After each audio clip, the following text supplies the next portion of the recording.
여기 내 구역이라고 몇 번을 말해. 제발 가져가지 마세요. 새벽 4시의 공기는 바늘처럼 날카롭습니다. 낡은 목도리를 몇 겹이나 칭칭 감아도 피부 깊숙이 파고드는 한기를 막을 수는 없죠. 친구들은 교복을 챙기며 하루를 시작할 시간, 서아는 낡은 리어카를 끌고 어둠 속 골목을 걷습니다.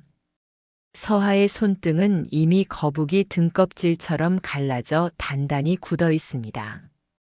구청에서 나눠준 벙어리 장갑은 구멍이 숭숭 뚫려 손을 가려주지 못한 지 오래죠.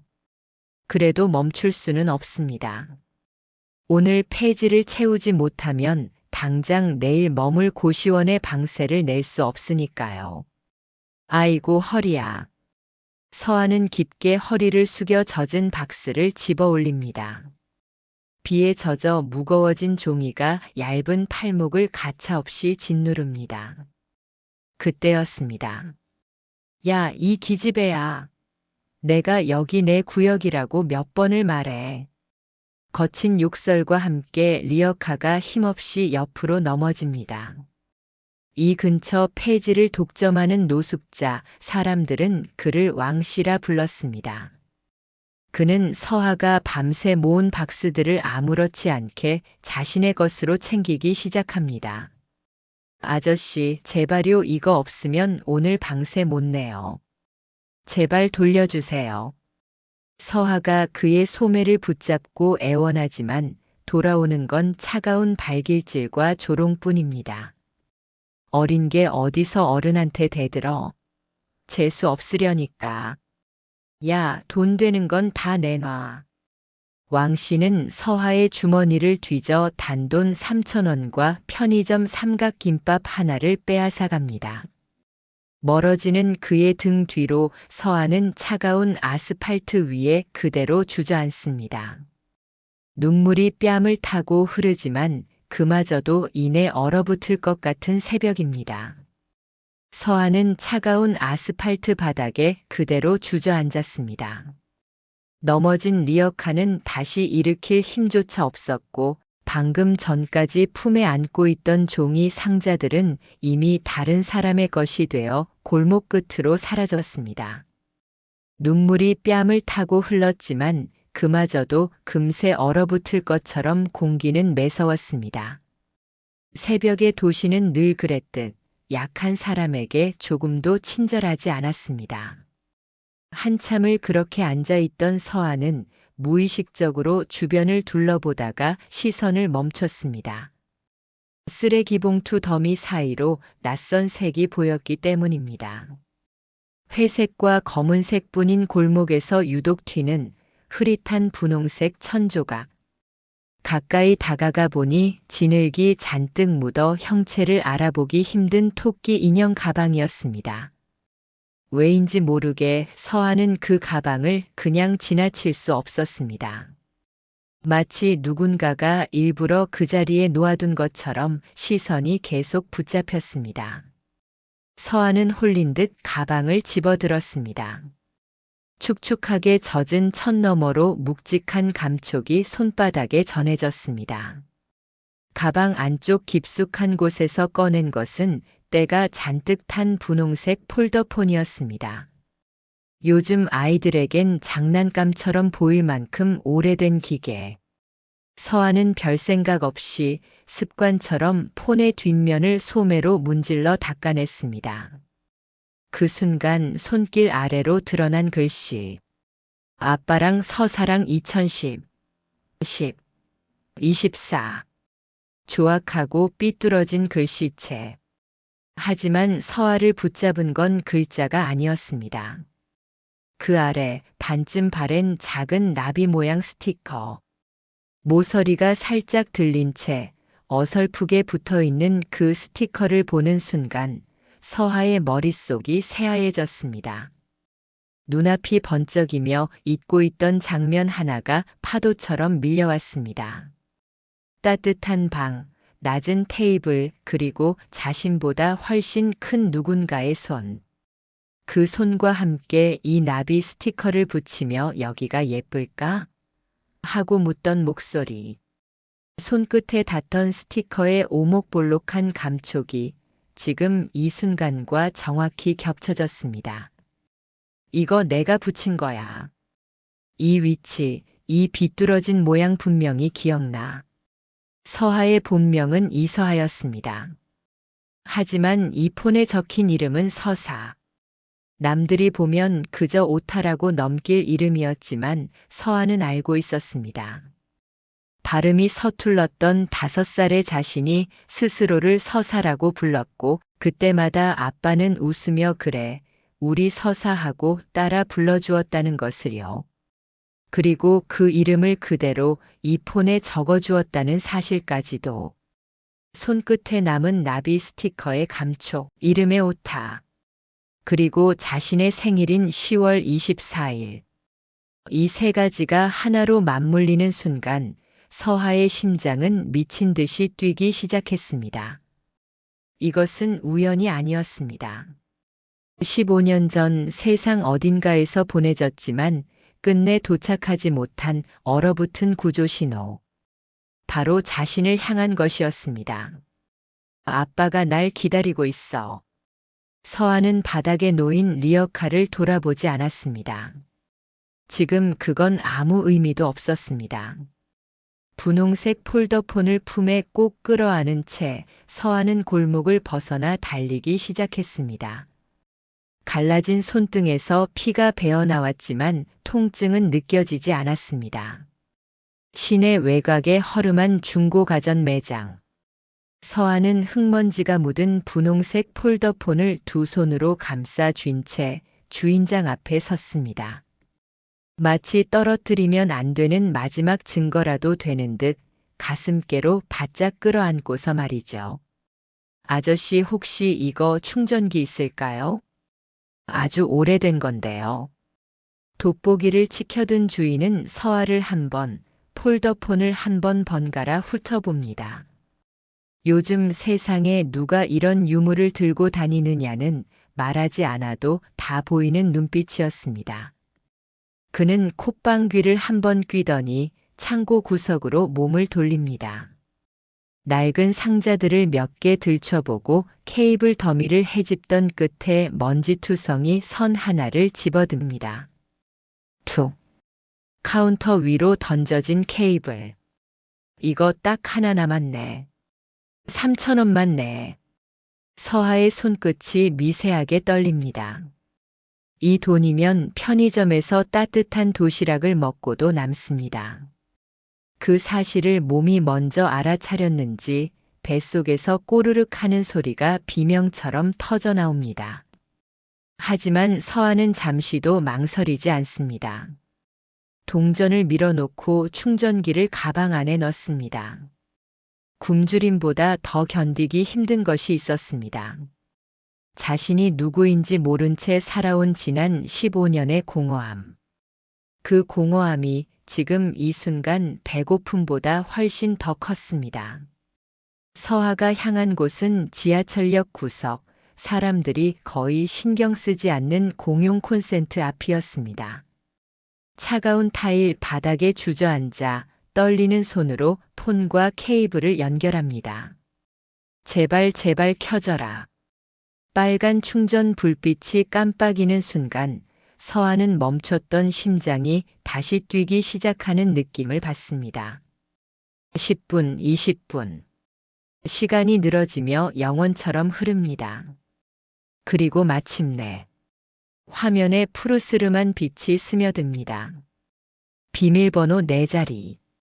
서하는 숨을 삼키고 자신의 생일을 누릅니다. 가장 먼저 나타난 것은 배경화면이었습니다. 그곳엔 서하가 단 한 번도 제대로 가져본 적 없는 풍경이 있었습니다.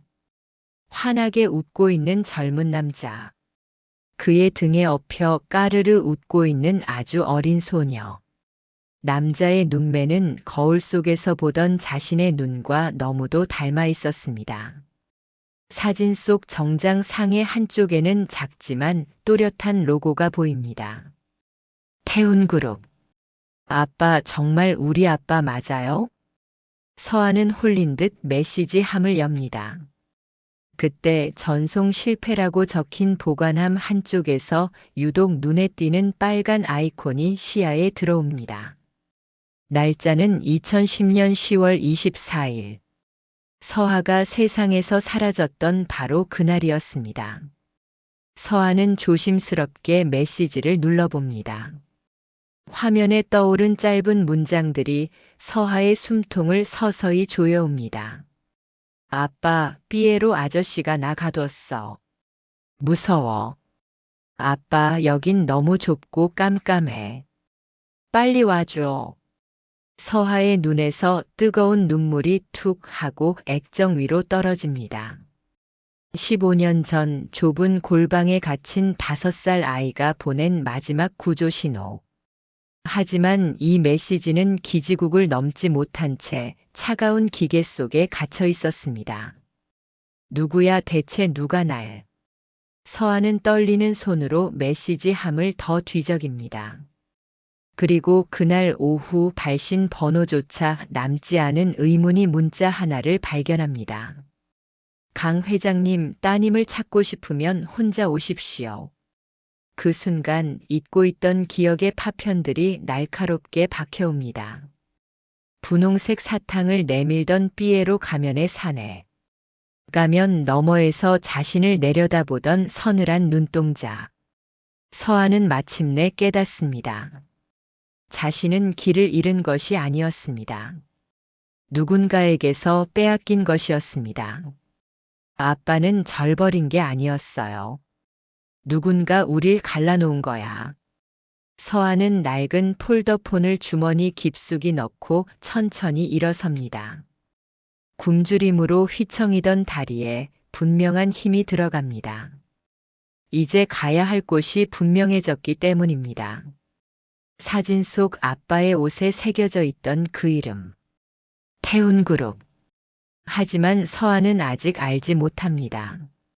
자신이 향하려는 그곳에 15년 전 자신의 인생을 송두리째 앗아간 진짜 악마가 여전히 그림자처럼 도사리고 있다는 사실을요. 태훈그룹의 본사 로비는 눈이 부시도록 화려합니다.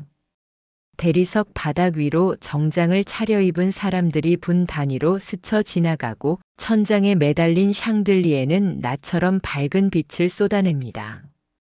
그 한가운데 때 묻은 점퍼를 입고 폐지 냄새가 채 가시지 않은 서아가 서 있습니다. 이곳에서 그녀는 마치 다른 시간대에서 튀어나온 이물질처럼 보입니다. 안내 데스크의 직원이 미간을 찌푸리며 서아 앞을 가로막습니다.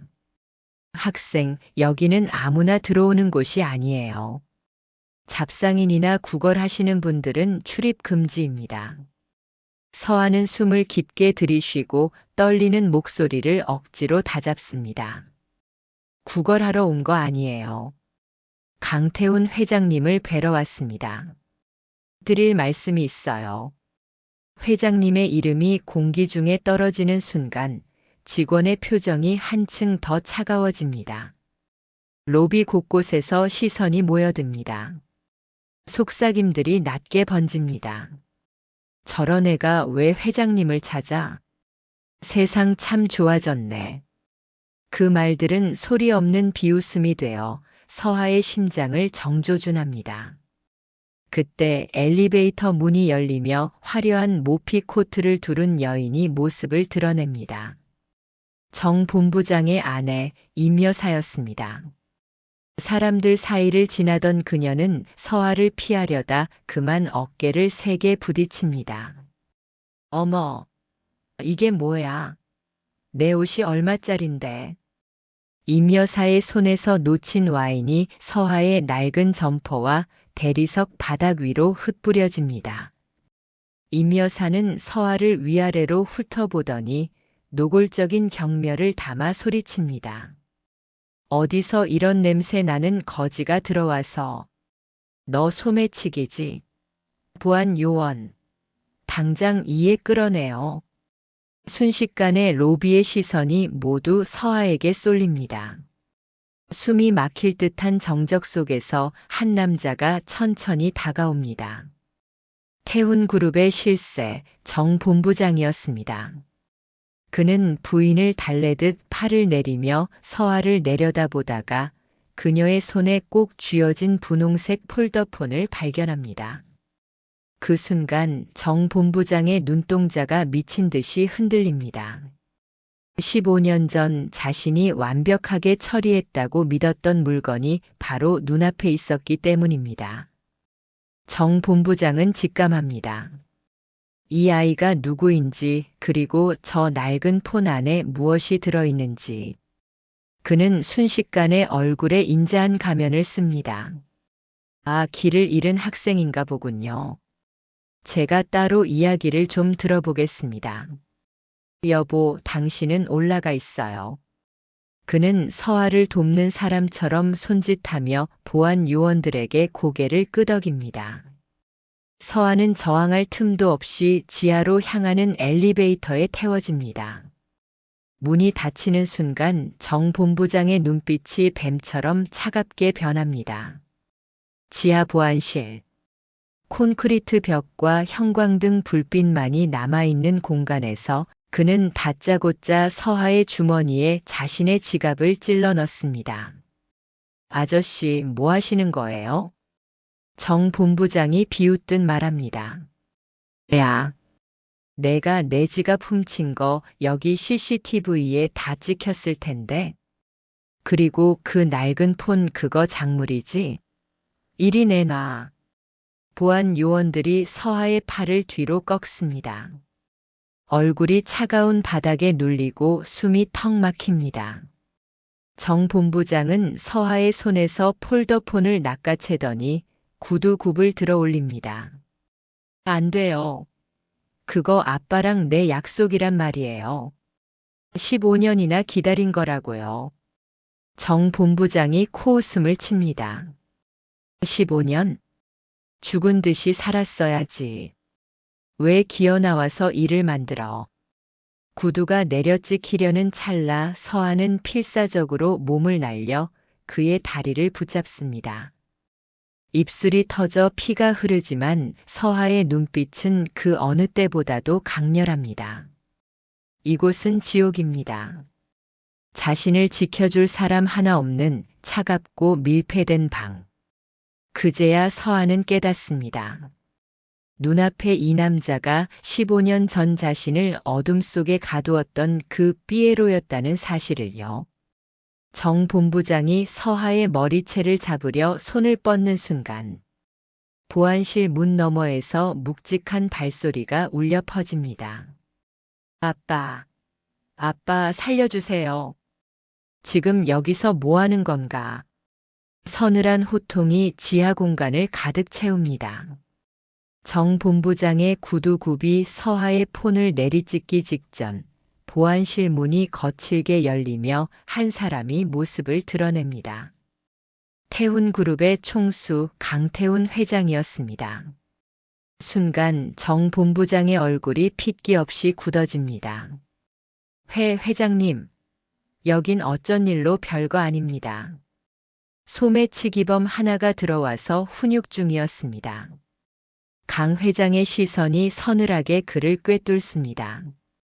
훈육이라니. 우리 회사 보안실이 언제부터 어린애를 바닥에 굴리는 곳이 됐나? 그의 시선이 바닥으로 떨어진 낡은 분홍색 폴더폰에 멈춥니다. 정 본부장이 급히 발로 가리려 하지만 강 회장의 눈이 더 빨랐습니다. 그는 천천히 다가가 흙먼지가 묻은 폰을 집어듭니다. 그 순간 강 회장의 손이 눈에 띄게 떨리기 시작합니다. 폰 뒷면에 붙은 빛바랜 스티커. 아빠랑 서사랑 2010, 24.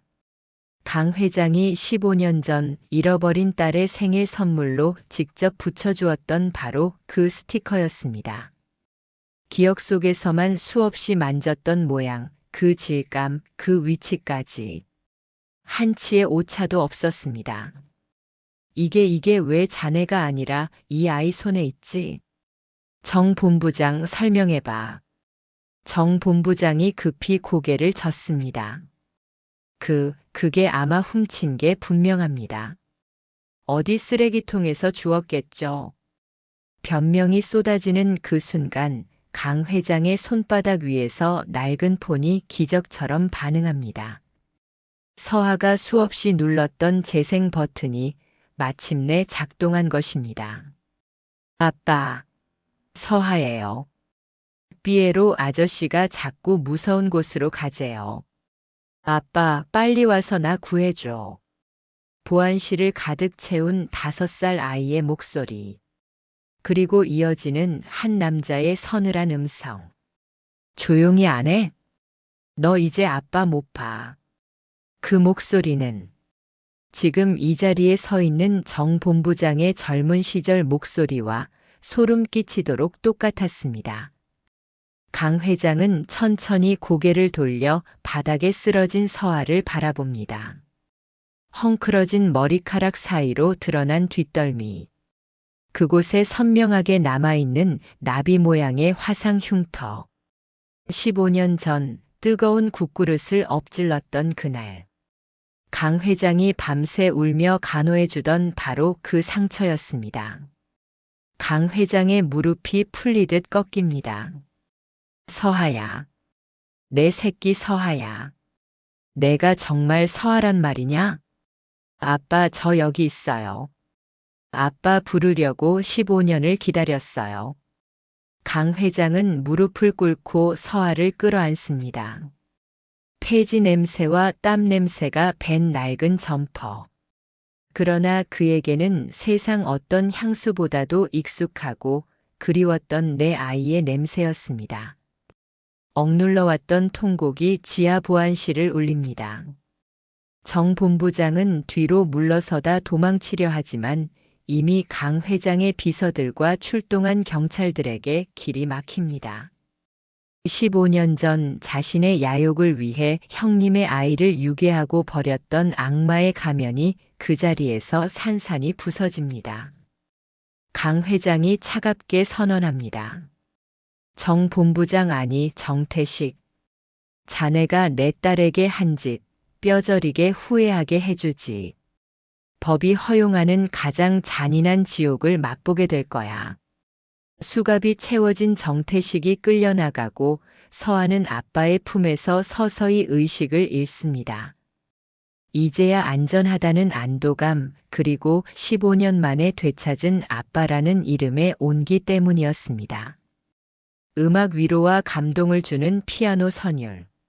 모든 소란이 잦아든 뒤 강 회장은 잠든 서하를 공주님처럼 안아 올립니다. 그의 품에는 15년 전 전송되지 못한 문자가 담긴 분홍색 폴더폰이 꼭 쥐어져 있었습니다. 그토록 시리고 길었던 서하의 겨울은 마침내 끝나고 있었습니다. 눈을 떴을 때 서하를 맞이한 것은 퀴퀴한 고시원의 곰팡이 냄새가 아니었습니다. 보들보들한 면 이불의 촉감, 그리고 은은하게 퍼지는 라벤더 향기. 서하는 잠시 숨을 멈춥니다.